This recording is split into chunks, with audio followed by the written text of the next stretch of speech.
रूस यूक्रेन युद्ध में यूक्रेन के राष्ट्रपति वोलोदिमीर ज़ेलेंस्की इजराइल से आयरन डोम एयर डिफेंस सिस्टम मांगते रह गए, लेकिन इजराइल ने उसे दो टूक मना कर दिया था।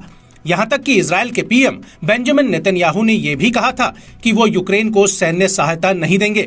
हालांकि नेतन्याहू ने यूक्रेन को मानवीय मदद जरूर भेजी थी और इजराइल ने यूक्रेन को आयरन डोम इसलिए नहीं दिया था क्योंकि वो रूस के राष्ट्रपति व्लादिमीर पुतिन को नाराज नहीं करना चाहता था।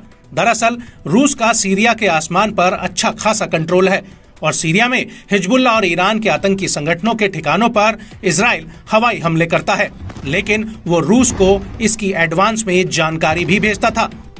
लेकिन इजराइल हमास युद्ध के बाद ऐसा लग रहा है कि अब पुतिन और नेतन्याहू के बीच दरार आ चुकी है और यही वजह है कि इजरायली सेना बिना रूस को सूचना दिए सीरिया पर लगातार हवाई हमले कर रही है। और रूस के डिप्टी रक्षा मंत्री मिखाइल बैगदनोव का कहना है कि आमतौर पर इजराइल हमलों से पहले हमें इसकी सूचना देता था, लेकिन अब हमला होने के बाद हमें इसकी सूचना मिल रही है।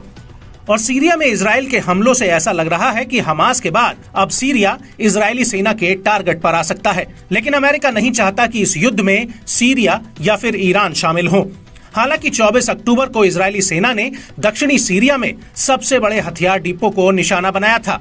इजराइल का कहना था कि ये बेस ईरान और हिजबुल्लाह के लोगों को पनाह दे रहा था जो सीरियाई फोर्स से जुड़े थे और इस हमले में 1 दर्जन से ज्यादा सीरियाई सैनिक मारे गए थे।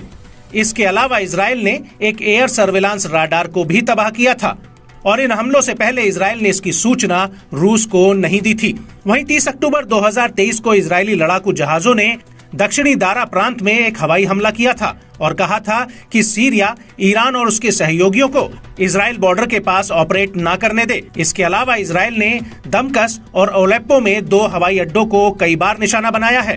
लेकिन बड़ी बात यह है कि 2015 में सीरिया युद्ध के समय रूस ने हस्तक्षेप किया था। उस वक्त इजराइल और रूस ने इस बात पर सुलह कर ली थी कि दोनों देश गलती से भी एक दूसरे की सेना पर हमला नहीं करेंगे, लेकिन इजराइल सीरिया में हिजबुल्लाह के आतंकियों को रोकने के लिए लगातार हमले कर रहा है और यही वजह है कि लेबनान बॉर्डर पर इजराइल और हिजबुल्लाह एक दूसरे पर बमबारी कर रहे हैं। लेकिन इस सब के बीच सबसे दिलचस्प बात यह है कि सीरिया में पश्चिमी देश और रूस अपने अपने फायदों के लिए मौजूद हैं। इनमें से अधिकतर देशों ने इस्लामिक चरमपंथियों के सफाये के लिए सीरिया में अपनी सेनाएं भेजी हुई हैं। सीरिया में अमेरिका के 1000 से ज्यादा सैनिक हैं। वहीं तुर्की सीरिया में कुर्दिश लड़ाकों से लड़ रहा है, जबकि ईरान और रूस सरकार विरोधी ताकतों से लड़ रहे हैं और ये दोनों ही चाहते हैं कि सीरिया के राष्ट्रपति बशर अल असद अपनी कुर्सी पर बने रहें।